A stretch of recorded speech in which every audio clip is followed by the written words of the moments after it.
આગો જા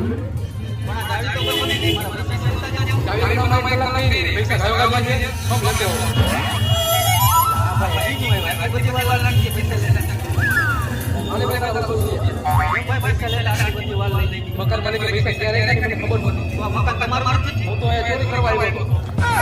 એટલે 200 રૂપિયામાં આપની જિંદગી ગિરારી નાખી તારી જિંદગી મને ખરાબ થઈ ગઈ મારી જિંદગી સુધરી ગઈ કે એ બે આડવાળી એ બે હે ક્યાં ગાવું બે આના